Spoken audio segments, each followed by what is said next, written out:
राजस्थान के एक शहर में नरेश नाम का एक युवक रहा करता था, जो गांव से शहर आकर रहने लगा था। उसकी सरकारी नौकरी नई नई लगी थी। वो अपनी पत्नी रचना के साथ बड़े प्रेम से रहा करता था। पति पत्नी दोनों ही खाटू वाले श्याम के परम भक्त थे। शादी को 5 साल बीत गए थे, लेकिन उनके कोई संतान नहीं थी। वो हर साल खाटू धाम श्याम प्रभु के दर्शन करने जाते और प्रभु से संतान प्राप्ति का आशीर्वाद मांगते। प्रभु के आशीर्वाद से उनके घर एक बेटे का जन्म हुआ। उन्होंने श्याम प्रभु को वचन दिया कि जब उनका बेटा 3 साल का हो जाएगा तो वो बच्चे का मुंडन संस्कार आपके धाम पर ही करवाएंगे। 3 साल जब पूरे हुए तो पत्नी रचना ने कहा, अजी सुनते हो, हमारा बेटा 3 साल का हो गया है। हमने श्याम प्रभु से मन्नत मांगी थी, हम फागुन के मेले में आएंगे और बेटे का मुंडन करवाएंगे। हाँ, ठीक कहा तुमने। चलो तुम तैयारी करो, हम कल ही खाटू धाम जाएंगे। रचना श्याम प्रभु के धाम जाने की तैयारी करने में व्यस्त थी। खुशी खुशी वो सारा सामान बांध रही थी कि तभी बच्चे की चीखने की आवाज उसे सुनाई दी। रचना फौरन बाहर की तरफ भागी। बाहर जाकर देखा तो बच्चा खून से लथपथ जमीन पर पड़ा हुआ था। देखते ही देखते वहां भीड़ इकट्ठी हो गई। हाय हाय मेरा बच्चा, मेरे लाल, आंखें खोल बेटा। अरे आंखें खोल बेटा। अजी देखो देखो, ये तो आंखें नहीं खोल रहा। मेरे बच्चे को क्या हुआ है? अरे देखो तो, इसे क्या हो गया? अरे लगता है ये बेहोश हो गया। हाँ हाँ, जल्दी से डॉक्टर के पास ले चलो। तभी सूचना मिलते ही नरेश भी वहां पहुंच जाता है। वो भी बच्चे को देखकर दहाड़े मार मार कर रोने लगता है। अरे अरे, ये मेरे बच्चे को क्या हो गया? मेरे बच्चे को क्या हो गया? रचना रचना, मेरे बच्चे को क्या हो गया? हे प्रभु, ये क्या कर दिया? हे श्याम प्रभु, ये आपने क्या किया? मैं तो खुशी खुशी कल आपके दरबार में आ रही थी मुंडन संस्कार के लिए। चमत्कार करो प्रभु, चमत्कार करो प्रभु, चमत्कार करो। मोहल्ले वाले तरह तरह की बातें करने लगे। अरे जिस श्याम को तुम पूजने जा रहे थे वो अब चमत्कार नहीं करते। तुम्हारे श्याम प्रभु क्या कानों से सुन नहीं रहे जो बच्चे का ये हाल कर दिया हैं? हे श्याम प्रभु, लोग मुझे तुम्हारे नाम का ताना मार रहे हैं। मेरी लाज रखो प्रभु, मेरी लाज रखो। तभी एक घुड़सवार वहां से गुजरा।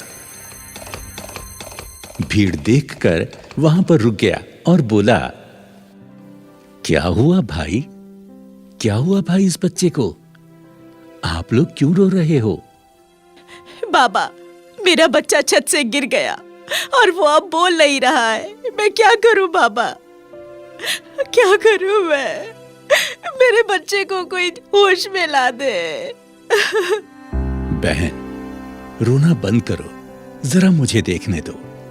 घुड़सवार ने बच्चे की नब्ज पकड़ी और कहने लगा, बच्चे को कुछ नहीं हुआ, ठीक हो जाएगा। बाबा, आप कौन हो? मैं वैद्य हूं, पास के गांव जा रहा था। अचानक मेरी दृष्टि आप लोगों पर पड़ी तो मैं यहां रुक गया। अब देर ना करो, मैं तुम्हें ये बूटी देता हूं, इसे घोट कर बच्चे को पिला दो, बच्चा अभी होश में आ जाएगा। रचना तुरंत बूटी घूंट कर लाई और बच्चे के मुंह में डाल दी। थोड़ी ही देर में बच्चे ने आंखें खोल दी। उधर वो घुड़सवार अचानक गायब हो गया। मेरे बच्चे ने आंखें खोल दी, मेरे बच्चे ने आंखें खोल दी। रचना देखो, मेरे बच्चे ने आंखें खोल दी। मेरा बच्चा ठीक हो गया, हमारा बच्चा ठीक हो गया। देखो देखो, हमारा बच्चा ठीक हो गया। अरे वाह, धन्य हो प्रभु, धन्य हो महाराज। अरे, वो घोड़े वाले बाबा कहाँ गए? अभी तो यहीं थे। अचानक वो बाबा कहाँ ओझल हो गए? तभी भीड़ में से एक बूढ़ा आदमी बोला, लगता है तुम जैसे श्याम बाबा का ध्यान करती हो ना बेटी, कहीं वो वही तो नहीं थे? हे श्याम प्रभु, आप हमारे द्वार पर पधारे और हम आपको पहचान नहीं पाए। देखा आप सभी लोगों ने मेरे श्याम प्रभु का चमत्कार, कितने सच्चे हैं मेरे श्याम प्रभु। सुनो रचना, अब जल्दी से तुम खाटू धाम जाने की तैयारी करो। हाँ, मैंने सारी तैयारी कर ली है। गाड़ी का इंतजाम तो करो। हाँ हाँ ठीक है, मैं जाता हूँ।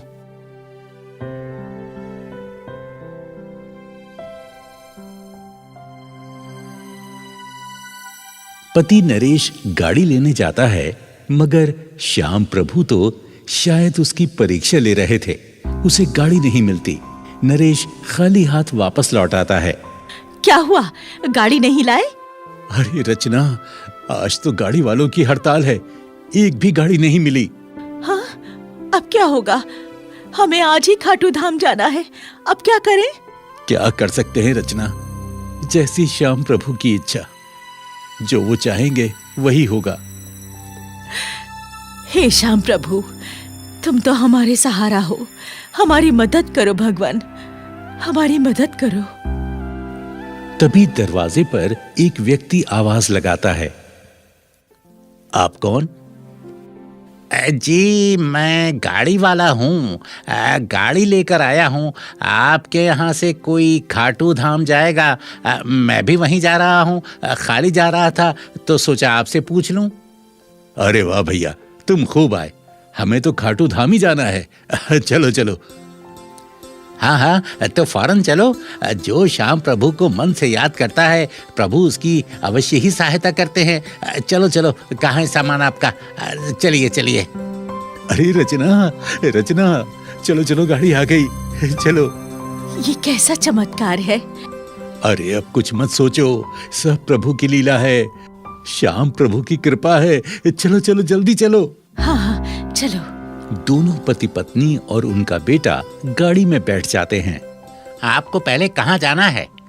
भैया, हमें रिंगस में उतार देना, बाबा का निशान लेकर श्याम प्रभु के यहाँ जाना है।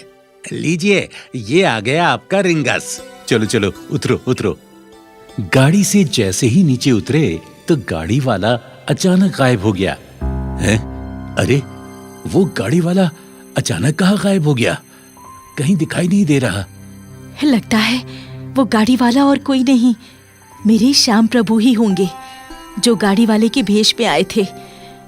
बार बार श्याम प्रभु हमारे सम्मुख आते हैं, दुर्भाग्य से हम उन्हें पहचान नहीं पाते। धन्य हो प्रभु, आप अपने भक्तों का सदा ही ध्यान रखते हैं। नरेश और उसकी पत्नी रचना निशान लेकर बाबा के मंदिर की यात्रा प्रारंभ करते हैं। बाबा के मंदिर जयकारे लगाते हुए पहुंच जाते हैं। श्रद्धा से बाबा को निशान चढ़ाते हैं। केसरिया झंडों की शोभा बहुत प्यारी लग रही थी। रचना, बच्चे का मुंडन तो हो गया, अब चलो बाबा को माखन मिश्री चूरमा का भोग लगाकर उनका शुक्रिया अदा करते हैं। हे श्याम बाबा, जितनी आपकी कृपा का बखान करूं उतना ही कम है। आपने मेरे बेटे के प्राण बचाए, आप ही गाड़ी चलाकर हमें अपने धाम पर लेकर आए, लेकिन हम आपको पहचान नहीं पाए। आपके हम सदा ही आभारी रहेंगे।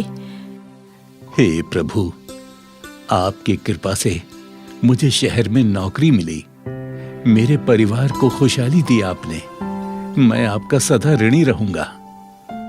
अजी सुनते हो, बाबा का भंडारा करना है। नहीं रचना, हमें वापस जाना पड़ेगा, क्योंकि मुझे ड्यूटी पर जाना है। मैं तो बस 2 दिन की ही छुट्टी लेकर आया था। अच्छा, तो ऐसा करते हैं, हम भंडारे के पैसे पुजारी जी को दे देते हैं, वो श्याम प्रभु का भंडारा करा देंगे। हाँ, विचार अच्छा है। तुम एक काम करो, तुम्हारे पास जो रुपए हैं, जो मैंने दिए थे, वो पुजारी जी को दे दो। रचना ने जैसे ही अपने पर्स को देखा, वो उसके पास ही नहीं था। वो इधर उधर देखने लगी, पर रुपए से भरा पर्स उसका खो चुका था। सुनते हो जी, मेरा पर्स कहीं खो गया है।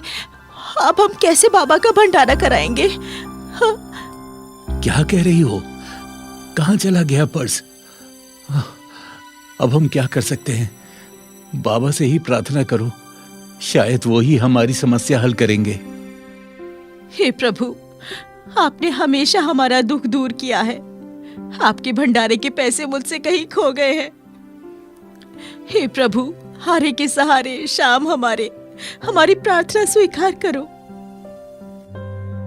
तभी वहां एक व्यक्ति आता है और कहता है, बहन जी, आपका ये पर्स? हाँ, मेरा पर्स तुम्हारे पास कैसे आया? बहन जी, मैं पूजा सामग्री बेचता हूँ। आपने मेरी दुकान से पूजा सामग्री ली थी ना, तो गलती से आप अपना पर्स मेरी दुकान पर छोड़ आई थी। मैंने आपको पूरे मेले में खोजा। हार कर मैं श्याम बाबा के मंदिर में इस पर्स को जमा कराने आया था, तो आपको मैंने पहचान लिया। लीजिए, आप अपना पर्स लीजिए, मैं चलता हूँ। हे प्रभु, तेरा लाख लाख शुक्र है। बाबा, आप सच्चे हैं। हे शीश के दानी वरदानी, तुम्हारी जय हो, तुम्हारी जय हो। नरेश और उसकी पत्नी पुजारी जी के पास जाते हैं और कुछ पैसे देकर बोलते हैं, पुजारी जी, हम बाबा के लंगर के लिए ये रुपए आपको दे रहे हैं। आप हमारी तरफ से श्याम प्रभु बाबा का लंगर कराने की कृपा करें, क्योंकि हम जाना चाहते हैं। हमारा जाना बहुत जरूरी है। ठीक है जजमान, आज ऐसी श्याम प्रभु की इच्छा। ये पैसा आप लंगर कमेटी में जमा करा दें। श्याम प्रभु आपकी झोली सदा धन वैभव से भरे। लंगर कमेटी में पैसा जमा करके नरेश और रचना बाबा से आज्ञा लेकर अपने घर खुशी खुशी लौट आते हैं। ये सत्य है, जो खाटू श्याम बाबा पर विश्वास और आस्था रखते हैं,